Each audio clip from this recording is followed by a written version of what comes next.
ప్రముఖ సింగర్ రాహుల్ సింప్లిగంజ్ పైన రీసెంట్ గా విశాఖ పోలీస్ స్టేషన్ లో ఒక కేసు నమోదైన విషయం మనందరికీ తెలిసిందే. అంటే ఒక యువతి వేధింపుల కేసుకు సంబంధించి అయితే తనను వేధించారని చెప్పేసి రాహుల్ సింప్లిగంజ్ తో పాటు ఇంకొక 11, 12 మీద కంప్లైంట్ ఇచ్చింది. సో పోలీసులు ఎఫ్ఐఆర్ అయితే నమోదు చేశారు. సో ఆ న్యూస్ వైరల్ అయిపోయింది. ఎందుకంటే ఇక్కడ ప్రముఖ సింగర్ రాహుల్ సింప్లిగంజ్ ఉండడంతో అతని పైన ఇలా వేధింపుల కేసు నమోదవ్వడంతో ఒకసారిగా ఇది దీని గురించి అందరూ కూడా డిస్కస్ చేయడం అయితే మొదలు పెట్టేశారు. ఏంటా ఈ కేసు అని చెప్పేసి. అయితే ఇప్పుడు ఎవరైతే కంప్లైంట్ ఇచ్చి కేసు నమోదు చేయించారో ఆ యువతి ఒక వీడియో రిలీజ్ చేసింది. ఆమె చాలా బాధపడుతూ ఇప్పటి వరకు జరిగిందంతా కూడా ఎక్స్‌ప్లెయిన్ చేస్తూ ఆమె వీడియో పెట్టడం అయితే జరిగింది. సో ఒకసారి ఆ వీడియోలో ఆమె ఏం చెప్తుందనేది ఒకసారి చూద్దాం. సో ఈ కేసు గురించి ఆల్రెడీ అప్పుడు కొంత ఇన్ఫర్మేషన్ అందరికీ తెలిసిందే. రాహుల్ రెడ్డి అనే వ్యక్తి ప్రేమ పేరుతో ఒక యువతిని మోసం చేశాడు. ఫిజికల్‌గా వాడుకున్నాడు. చివరికి పెళ్లి చేసుకుంటా అని మోసం చేసి పెళ్లి చేసుకోకుండా ఉన్నాడు. సో వదిలేయాలని చెప్పేసి ఆమెను బెదిరించాడని చెప్పేసి ఆ కేసు. అలాగే రాహుల్ సింప్లిగంజ్ అలాగే అతని భార్య హరిణ్యారెడ్డి వీళ్ళు కూడా ఆ అమ్మాయిని, ఆ యువతిని బెదిరించారు. రాహుల్ రెడ్డిని వదిలేయాలని చెప్పేసి బెదిరించడంతో ఇలా ఆమె పోలీస్ స్టేషన్‌లోకెళ్ళి నన్ను బెదిరిస్తున్నారు, నన్ను మోసం చేశాడు ఇతను అని చెప్పేసి కేసు నమోదు చేసింది. ఇది అప్పుడు బయటకొచ్చిన న్యూస్. ఇప్పుడు ఆమె కంప్లీట్‌గా ఒక వీడియో రిలీజ్ చేసింది. అంటే పిన్ టు పిన్ ఏం జరిగిందో చెప్పుకుంటూ రావడం అయితే జరిగింది. సో ఒకసారి ఆమె ఏం చెప్తుందో చూద్దాం. అయితే రాహుల్ రెడ్డి పరిచయం అయినప్పుడు పెళ్లి చేసుకుంటాను నిన్ను, ప్రేమించుకుందాం మనం ఇలా మొదలుపెట్టేశాడు. సో పరిచయం అయిన తర్వాత అలా తను పెళ్లి చేసుకుంటా అనేసరికి నేను చెప్పాను, నేను ఒక ముస్లింని, ఆహ్, ఒప్పుకోరు, వద్దు అని చెప్పేసి వదిలేసారు. అయితే అతను ఏమన్నాడంటే లేదు మా ఇండ్లలో చాలా మందికి ఇంటర్ కాస్ట్ మ్యారేజ్‌లు జరిగాయి. నేను ఒప్పించుకుంటాను అని చెప్పేసి ఆ రకంగా చెప్పాడు. సో ఆ అమ్మాయి కూడా నమ్మేసి ఆ తర్వాత ప్రేమించుకున్నాం అని చెప్పేసి చెప్పడం అయితే జరిగింది ఆ అమ్మాయి. అయితే ఆగస్టు 31న తనని, ఆ యువతిని రాహుల్ రెడ్డి సీతమ్మ తల్లిలో ఉన్న ఒక తారా విల్లాకు తీసుకెళ్ళాడు. అయితే అక్కడ ఫిజికల్‌గా అవ్వడానికి ట్రై చేశాడు. అయితే ఆమె వద్దు, పెళ్లయ్యేంత వరకు అసలు నేను ఈ ఫిజికల్ రిలేషన్‌షిప్ ఒప్పుకోను, వదిలేయి, ఇప్పుడొద్దు, పెళ్లయిన తర్వాత చూద్దాం అని చెప్పేసి ఆమె చెప్పిందంట. అయితే నా మీద నమ్మకం లేదా? ఇంతేనా?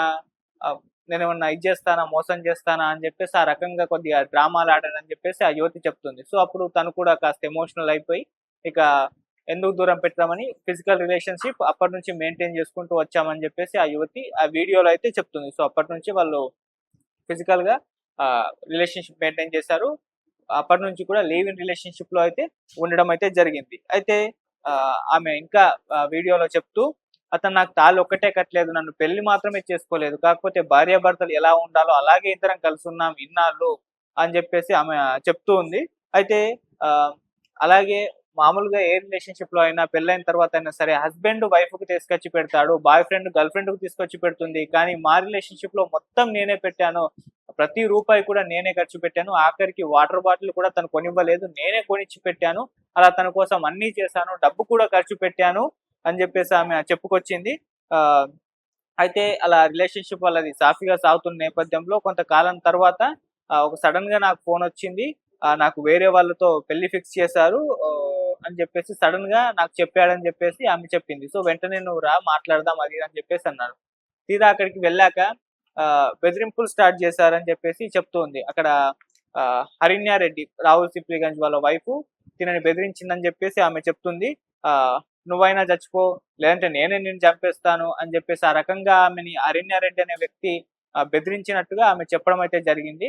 అతను కూడా బెదిరించాడు. అతనితో పాటు ఇంకొంతమంది పేర్లు ఆమె చెప్తూ ఉంది. సో ఆ గ్యాంగ్ అంతా కలిసి నన్ను వేధింపులకు గురి చేశారు. నన్ను కార్నర్ చేసేసారు. మొత్తం నా మీదనే పడ్డారు. నన్ను వదిలేయాలని చెప్పేసి రాహుల్ రెడ్డి ఆ రకంగా నన్ను వీళ్ళందరితో కూడా తిట్టించేశాడు అని చెప్పేసి ఆమె చెప్తుంది.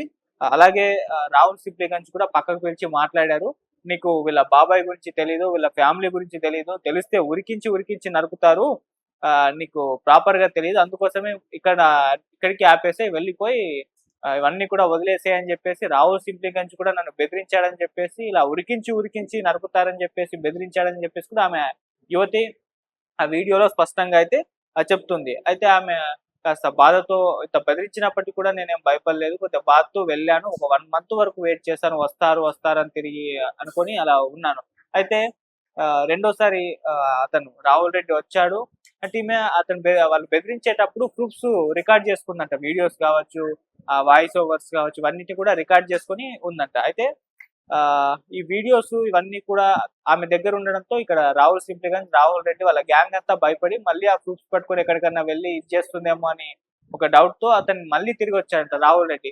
రెండోసారి తిరిగి వచ్చి, లేదు మనం పెళ్లి చేసుకుందాం, నేను మాట్లాడతాను అది ఇది అని చెప్పేసి సర్దుమణిగాడు.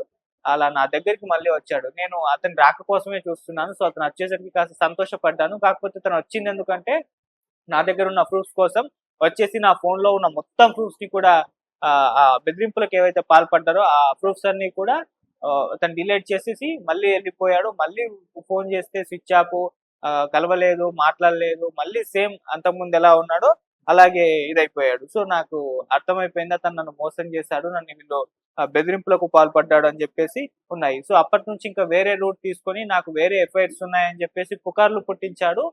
అలా లేని ఎఫ్ఐఆర్స్‌ని నాకు క్రియేట్ చేసేసి నా క్యారెక్టర్‌ని బ్యాడ్ చేసే ప్రయత్నం కూడా చేశాడని చెప్పేసి ఆ యువతి చెప్పుకొచ్చింది.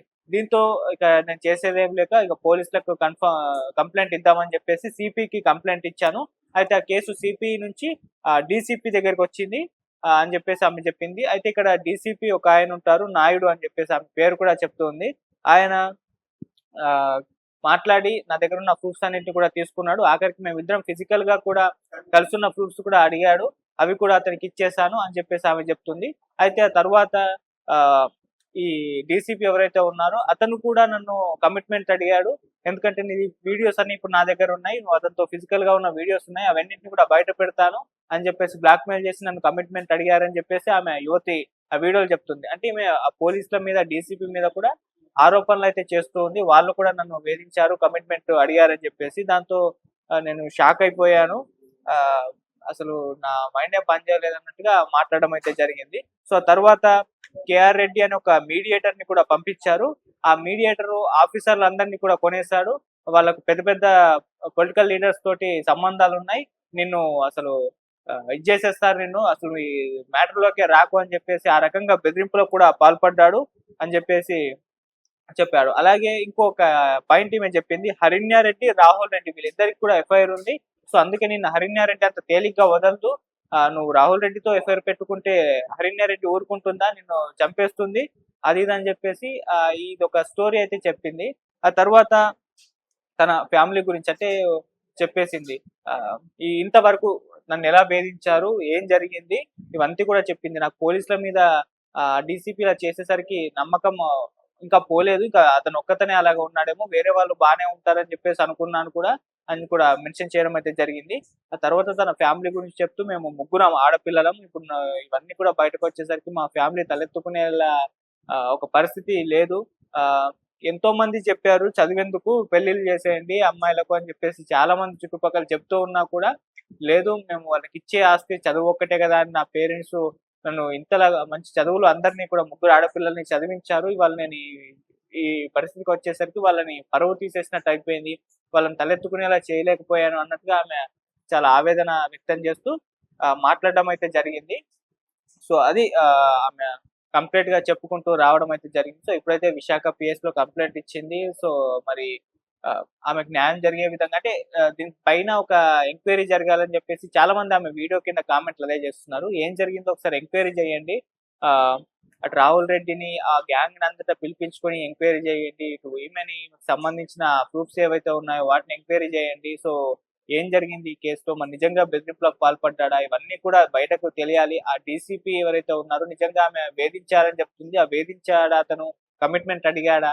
అది కూడా ఎంక్వైరీలో, ఇన్వెస్టిగేషన్‌లో తేల్చి ఈ అమ్మాయికి ఒక న్యాయం జరిగేలా చేయాలని చెప్పేసి కామెంట్ అయితే చేస్తున్నారు. మరి దీనిపైన అటు రాహుల్ సిబ్లిగంజ్ రీసెంట్‌గా రెస్పాండ్ అయినట్టున్నారు. ఏదో నార్మల్‌గా పట్టించుకోనట్టుగా వ్యవహరించినట్టుగా మనకతని కామెంట్ అయితే ఉంది. అది ఎప్పుడో అయిపోయింది. నన్ను అనవసరంగా లాగారన్నట్టుగా ఏదో మాట్లాడాడు గానీ, ఆహ్, ఆమె అయితే ప్రధానంగా రాహుల్ సిబ్లిగంజ్ కూడా ఆ ఎఫ్ఐఆర్‌లో నమోదు చేసింది. అంటే కంప్లెయింట్ ఇచ్చింది. వాళ్ళు నమోదు చేశారు. సో, మరి కేసుకు సంబంధించి దర్యాప్తు జరగాలని, దర్యాప్తులో మిగతా విషయాలు తేలాలి. మరి ఆమె చెప్పినట్టు నిజంగా ఇవి జరిగాయా? ఇలానే వాళ్ళు బెదిరించారా? ఆమె అయితే చాలా పెయిన్‌లో ఉన్నట్టుగా కనిపిస్తుంది. ఆ వీడియోలో కూడా కంప్లీట్‌గా ఏడుస్తుంది. పిన్ టు పిన్ వివరించింది. ఇది జరిగిందని చెప్పేసి. తన దగ్గర అన్ని ప్రూఫ్స్ ఉన్నాయి. కాకపోతే ప్రూఫ్స్ కొన్ని డిలీట్ కూడా చేయించేసాడు అతను. నాకు బెదిరించిన వీడియోలన్నీ కూడా అని చెప్పేసి చెప్తూ ఉంది. చూద్దాం మరి ఏదైనా దర్యాప్తు జరిగి దీంట్లో స్పష్టంగా విషయాలన్నీ బయటపడతాయి అని చెప్పేసి. మామూలుగా ఇటువంటి రిలేషన్‌షిప్‌లలో రీసెంట్ టైమ్‌లో చూసుకుంటే ఇటువంటి కామన్‌గా బయటపడుతున్నాయి. అంటే ప్రేమించడం, లివ్ ఇన్ రిలేషన్‌షిప్‌లో ఉండడం అంతా అయిపోయిన తర్వాత అతను వద్దనుకోవడం, విడిపోవడం లేదా అమ్మాయి వద్దనుకోవడం, ఇలా విడిపోవడం ఇటువంటి కొన్ని సంఘటనలు మనం చూస్తూ ఉన్నాం రిపీటెడ్‌గా. సో, అటువంటిది ఒకటి జరిగింది. సో, మరి దీనిపైన ఏం జరుగుతుందో, ఏం తేలుతుందో మరి అమ్మాయి చెప్పిన విషయాల్లో నిజానిజాలన్నీ ఇవన్నీ కూడా దర్యాప్తులో అయితే తేలాలి. మరి దీనికి సంబంధించి పోలీస్ ఇన్వెస్టిగేషన్ ఎలా సాగుతుందో చూద్దాం. Thank you so much.